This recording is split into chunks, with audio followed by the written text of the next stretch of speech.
اللهم صل على سيدنا محمد وعلى آل سيدنا محمد وبارك وسلم۔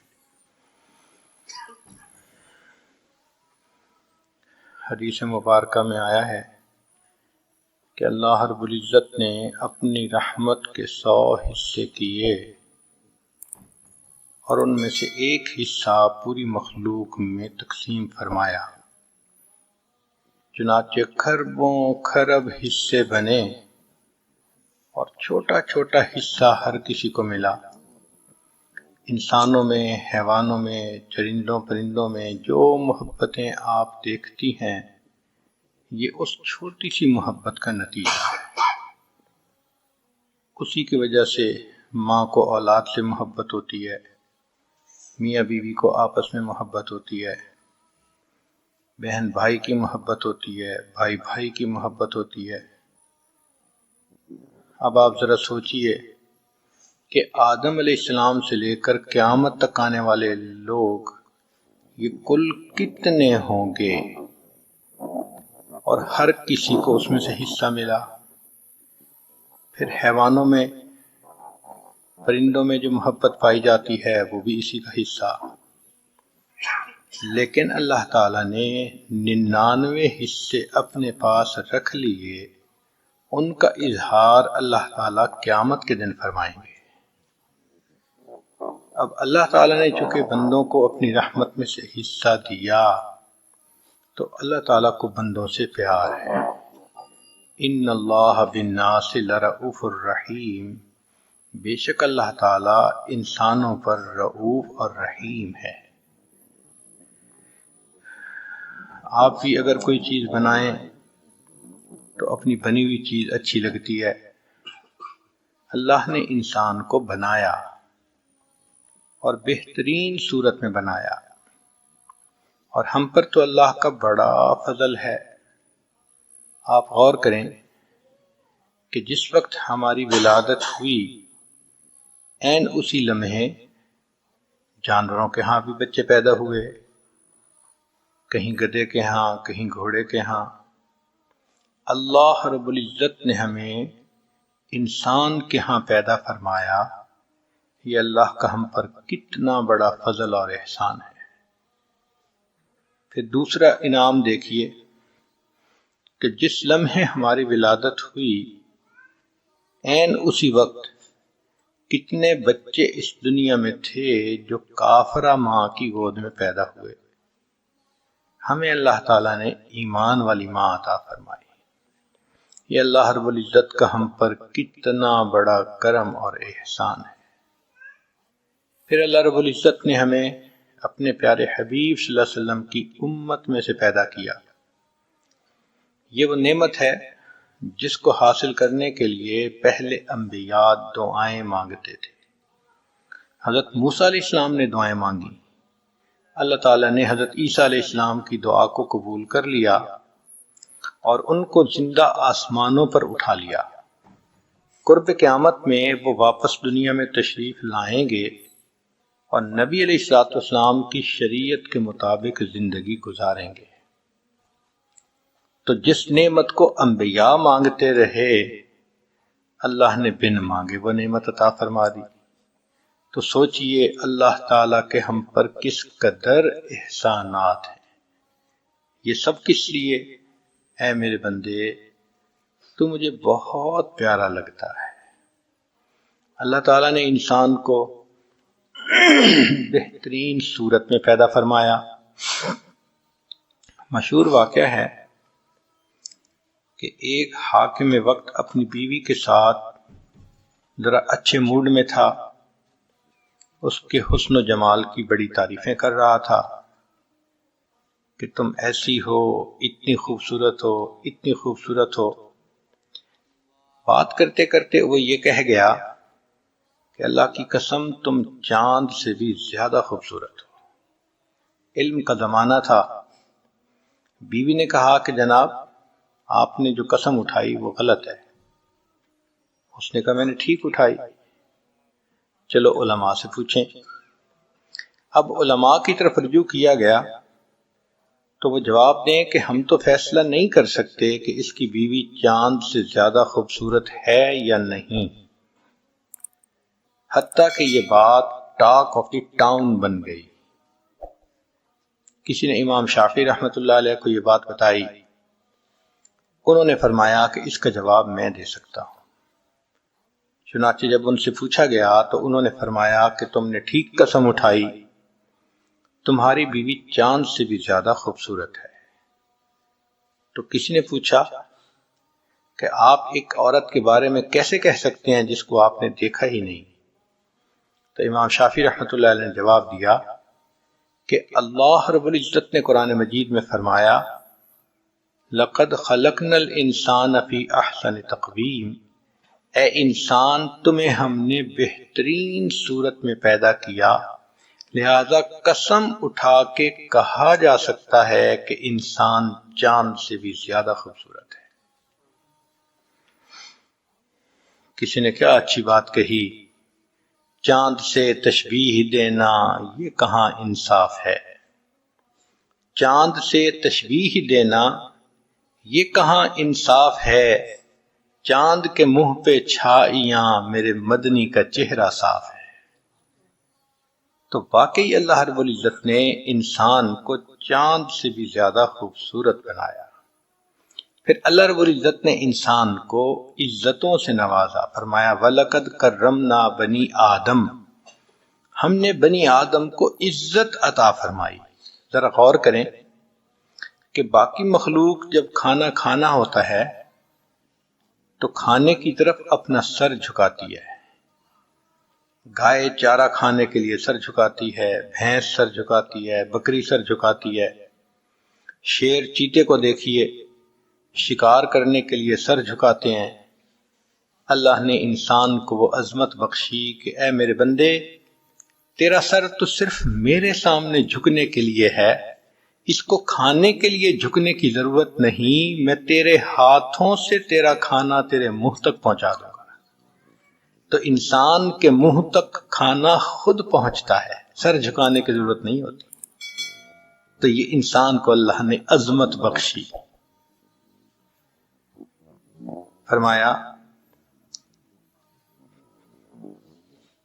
کھیتیاں سرسبز ہیں تیری غذا کے واسطے،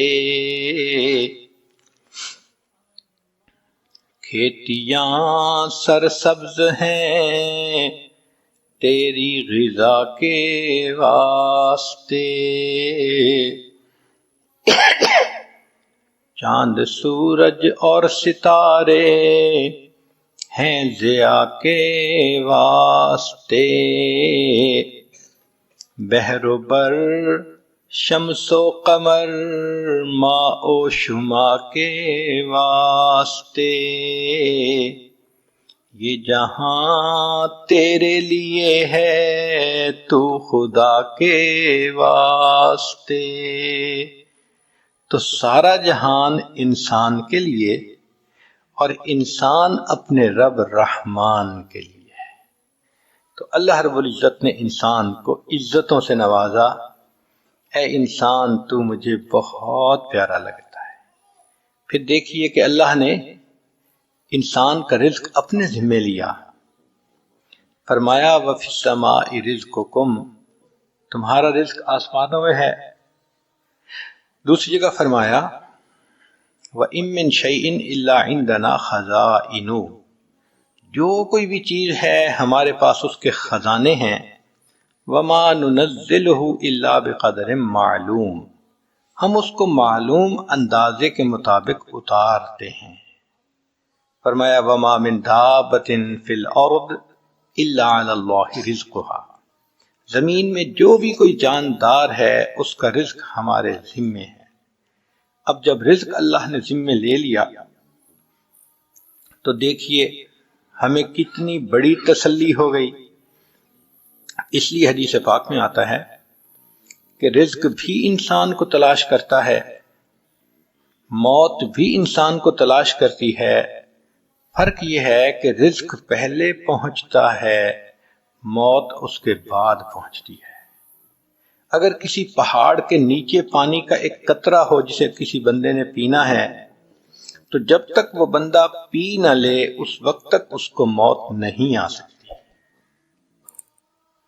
پھر ہر کوئی مطلب کا پیار کرتا ہے۔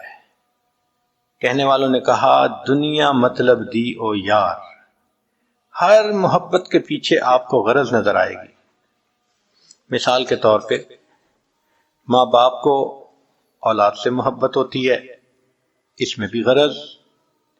ماں باپ کی یہ غرض ہوتی ہے کہ ہمارے بچے اچھے بنیں گے، سیٹل ہو جائیں گے، ہمارے بڑھاپے کا سہارا بنیں گے، ہماری عزت کا سبب بنیں گے۔ اولاد کے دل میں یہ ہوتی ہے طلب کہ ماں باپ خرچ کریں گے، پڑھائیں گے تو ہم اچھے انسان بن سکیں گے۔ تو دونوں طرف طلب ہے۔ میاں اور بیوی دونوں کو ایک دوسرے کی ضرورت ہے۔ بیوی خاوند کی ضرورت ہے، خاوند بیوی کی ضرورت ہے۔ استاد اور شاگرد کو دیکھ لیجئے، استاد پڑھاتا ہے کہ اس کے بدلے مجھے کچھ ماہانہ ملے گا، شاگرد پڑھتا ہے کہ استاد کے پڑھانے سے میرے گریڈ اچھے آ جائیں گے۔ تو ہر جگہ آپ کو کوئی نہ کوئی مطلب نظر آئے گا، حتیٰ کہ پیر مرید کا تعلق بھی مطلب کا تعلق ہے۔ وہ کیسے؟ مرید کا مطلب یہ ہوتا ہے کہ میری تربیت ہو، میں اچھا انسان بن سکوں، اور شیخ کی یہ نیت ہوتی ہے کہ اگر یہ اچھا انسان بن گیا اللہ مجھ سے راضی ہو جائیں گے۔ تو مطلب تو ہے، چاہے دنیا کا ہو چاہے دین کا ہو۔ تو ہر محبت کے پیچھے آپ کو کوئی مطلب نظر آئے گا۔ کائنات میں ایک محبت ایسی ہے جس کے پیچھے کوئی مطلب نہیں، کوئی غرض نہیں، وہ بے غرض محبت ہے، اور وہ محبت اللہ کو اپنے بندوں کے ساتھ ہے۔ ساری دنیا کے لوگ صدیق اکبر رضی اللہ تعالیٰ عنہ جیسے بن جائیں، اللہ کی شان میں کوئی اضافہ نہیں ہوتا۔ ساری دنیا کے لوگ فرعون کی طرح بدبخت بن جائیں، اللہ کی شان میں کوئی کمی نہیں آتی۔ اللہ کی عبادت کے لیے فرشتے بہت ہیں۔ پھر اللہ بندوں سے جو پیار کرتے ہیں وہ کس لیے؟ کہ اللہ تعالیٰ کو اپنے بندوں سے محبت ہے۔ حدیث قدسی ہے، فرمایا اے میرے بندے، کل یریدک لنفسہ وانا اریدک لک، ہر کوئی تجھ سے اپنے لیے محبت کرتا ہے، میں تجھ سے تیرے لیے محبت کرتا ہوں۔ تو اللہ تعالیٰ کی محبت بے غرض ہے، اس لیے اللہ تعالیٰ چاہتے ہیں کہ میرا بندہ میرے پاس رہے، میرے ساتھ رہے، مجھ سے دور نہ جائے۔ اب انسان گناہ کرتا ہے شیطان کے بہکانے پر، اور گناہ انسان کو اللہ سے دور کرتے ہیں۔ تو دیکھیں اللہ تعالیٰ نے گناہوں کو بخشنے کے کیسے کیسے سبب بنا دیے۔ یوں لگتا ہے کہ اللہ کی رحمت تل گئی ہے بندے کے گناہوں کو بخشنے کے لیے، بہانے بنا دیے بخشنے کے۔ غور کریں تو حیرانی ہوتی ہے میرے بندے، شیطان نے گناہ کروائے تجھے مجھ سے دور لے جانے کے لیے، میں نے بخشنے کے انتظام کر دیے تجھے اپنے قریب کرنے کے لیے۔ اس لیے اے میرے بندے تو مجھے بہت پیارا لگتا ہے۔ اب مثلا غور کیجئے کہ دو فرشتے ہیں، ایک نیکی لکھنے والا اور ایک گناہ لکھنے والا۔ اللہ نے نیکی والے فرشتے کو افسر بنا دیا اور دوسرے کو ماتحت بنا دیا۔ جب بندہ نیکی کا ارادہ کرتا ہے تو نیکی کا فرشتہ فوراً ارادہ کرنے پر بھی ایک نیکی لکھ دیتا ہے، اور جب نیکی کر لیتا ہے تو ایک کے بدلے 10 نیکیاں لکھتا ہے۔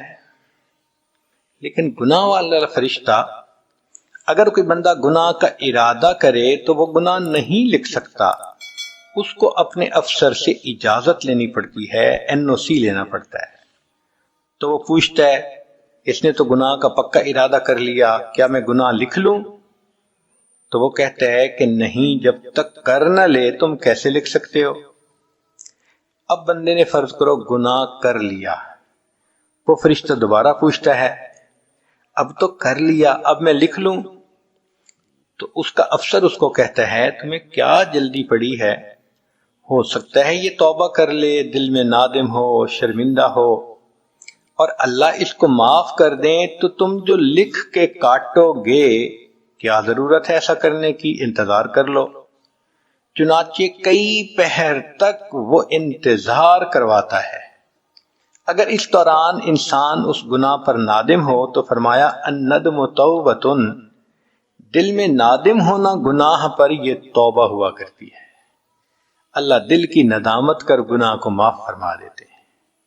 فرض کرو کہ اس نے احساس ہی نہ کیا اور گناہ لکھ دیا گیا، پھر اس نے دوسرا گناہ کر لیا، پھر تیسرا کر لیا، حتیٰ کہ اس بندے نے 5 گناہ کر لیے۔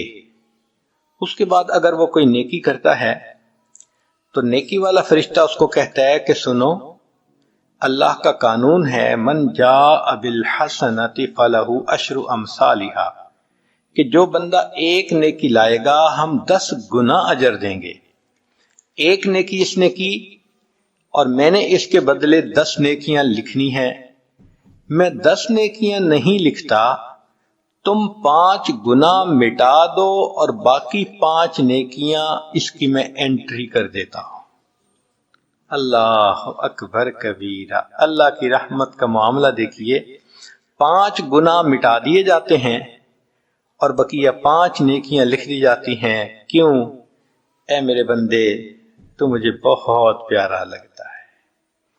اب فرض کرو کہ اس بندے نے خود نیکیاں بھی نہیں کی، مگر اللہ تعالیٰ تو چاہتے ہیں نا کہ میں اس کے گناہوں کو معاف کروں، تو حدیث پاک میں ہے کہ اللہ نے باقی جانداروں کو ذمے لگا دیا کہ تم انسانوں کے لیے دعا کرو۔ چنانچہ حیتان، مچھلیاں پانی میں انسان کے لیے استغفار کرتی ہیں، بلوں میں چیونٹیاں استغفار کرتی ہیں، ہوا میں پرندے استغفار کرتے ہیں، اور ان کے استغفار کو بہانہ بنا کر اللہ بندوں کے گناہوں کو معاف فرما دیتے ہیں۔ یہ کس لیے؟ اے میرے بندے تو مجھے بہت پیارا لگتا ہے۔ پھر ذرا اس سے اگلی بات دیکھیے کہ اللہ تعالیٰ نے اپنی معصوم مخلوق جن کو فرشتے کہتے ہیں ان کے ذمہ لگا دیا۔ چنانچہ قرآن مجید کی آیت ہے کہ اللہ کے فرشتے وَيَسْتَغْفِرُونَ لِمَنْ فِي الْأَرْضِ، جو زمین میں انسان ہیں ان کے لیے فرشتے استغفار کرتے ہیں۔ اگر ایک ولی کے استغفار کی اللہ کے ہاں اتنی قیمت ہے تو فرشتے تو معصوم ہیں، سوچئے ان کے استغفار کی کتنی قیمت ہوگی۔ اللہ اس کو بہانہ بنا کر بندوں کے گناہوں کو معاف فرما دیتے ہیں۔ یہ کس لیے کیا؟ اے میرے بندے تو مجھے بہت پیارا لگتا ہے۔ پھر اللہ تعالیٰ نے اور مہربانی فرمائی، جو انسان وضو کرتا ہے تو وضو کے اعضاء کے گناہ دھل جاتے ہیں، غسل کرتا ہے پورے جسم کے گناہ دھل جاتے ہیں، حتیٰ کہ نماز پڑھنے سے بھی گناہ دھل جاتے ہیں۔ حدیث پاک میں آتا ہے کہ اگر کسی شخص کے دروازے پر ایک نہر ہو اور وہ روزانہ 5 مرتبہ اس میں غسل کرے تو بتاؤ اس کے جسم پر کوئی میل کچیل بچے گی؟ صحابہ نے عرض کیا اے اللہ کے حبیب صلی اللہ علیہ وسلم، اس کے جسم پر تو میل کا نام و نشان نہیں ہوگا جو دن میں 5 مرتبہ نہائے۔ نبی صاحب نے فرمایا جو شخص باقاعدگی سے 5 نمازیں ادا کرتا ہے اس کے دل پر بھی اسی طرح گناہوں کی میل نہیں رہ سکتی۔ اب نماز سے بھی دل دھل گئے۔ پھر جمعہ کے بارے میں فرمایا کہ جو بندہ اہتمام کے ساتھ غسل کر کے اچھے کپڑے پہن کے خوشبو لگا کے وقت سے پہلے جمعہ کی نماز کے لیے آئے تو حدیث پاک میں ہے کہ پچھلے جمعے سے لے کر اس جمعہ تک کے درمیان جتنے گناہ تھے اللہ سب گناہوں کو معاف فرما دیتے۔ اس لیے اے میرے بندے تو مجھے بہت پیارا لگتا ہے۔ پھر عید کا موقع آتا ہے، اللہ تعالیٰ فرشتوں سے پوچھتے ہیں کہ یہ میرے بندے کیوں ایک جگہ پر اکٹھے ہیں؟ حالانکہ اللہ تعالیٰ تو علام الغیوب ہیں، دلوں کے بھید جانتے ہیں، مگر فرشتوں کو گواہ بنانے کی خاطر اللہ پوچھتے ہیں لوگ کیوں جمع ہیں؟ فرشتے کہتے ہیں کہ یا اللہ یہ وہ بندے ہیں جنہوں نے رمضان کے روزے رکھے، تراویح پڑھی، اب رمضان ختم ہوا، یہ عید کی نماز کے لیے اکٹھے ہو گئے۔ اس کے بعد اللہ پوچھتے ہیں اچھا بتاؤ کہ جو مزدور پوری مزدوری کرے اس کا کیا بدلہ ہو سکتا ہے؟ تو فرمایا کہ پھر اس کے بدلے اس کے گناہوں کو بخش دیا جائے۔ تم اعلان کر دو اے میرے بندو جو عید کی نماز پڑھنے کے لیے آئے ہو، قوموا مغفورا لکم، کھڑے ہو جاؤ بخشائے، ہم نے تمہارے گناہوں کو تمہاری نیکیوں میں تبدیل کر دیا۔ سبحان اللہ، مولا آپ کتنا کریم ہیں، کتنے مہربان ہیں، صرف گناہ ہی معاف نہیں فرماتے، گناہوں کو الٹا نیکیوں میں تبدیل فرما دیتے ہیں۔ یہ کس لیے؟ اے میرے بندے تو مجھے بہت پیارا لگتا ہے۔ اور یہ بات سمجھ میں آتی ہے، ماں کو اپنی اولاد سے محبت ہوتی ہے، تو اگر کسی وقت بچہ پوٹی کرے اور اس سے بو آ رہی ہو تو ماں سے ذرا برداشت نہیں ہوتا، ذرا اس کو فیل ہوگا، فوراً بچے کو لے کے جائے گی اور اس کے ڈائپر تبدیل کرے گی، اس کو دھوئے گی، صاف کرے گی، نہلائے گی، پھر اچھے کپڑے پہنا کر، سرما لگا کر، خوشبو لگا کے لائے گی۔ جو بندہ اس بچے کو دیکھتا ہے اس کو اپنے سینے سے لگا لیتا ہے، وہ بچہ اتنا پیارا لگ رہا ہوتا ہے۔ اسی طرح اللہ تعالیٰ کو بندوں سے پیار ہے۔ اللہ تعالیٰ نہیں چاہتے کہ میرے بندوں سے گناہ کی نجاست کی بو آئے، لہذا جب کوئی بندہ گناہ کرتا ہے اللہ تعالیٰ کسی نہ کسی بہانے سے اس کے گناہوں کے میل کو اتار دیتے ہیں۔ کیوں کیا؟ اے میرے بندے تو مجھے بہت پیارا لگتا ہے۔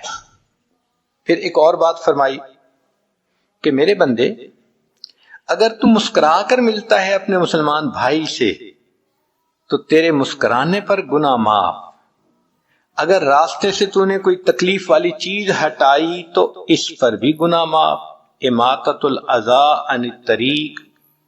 اور فرمایا کہ اگر تم نے جانور سے حسن سلوک کیا اس پر بھی تمہارے گناہ معاف۔ چنانچہ بخاری شریف کی روایت ہے کہ بنی اسرائیل کی ایک زانیہ عورت تھی، اس نے پیاسے کتے کو پانی پلایا تھا، اللہ نے اس پر اس کے گناہ کو معاف فرما دیا تھا۔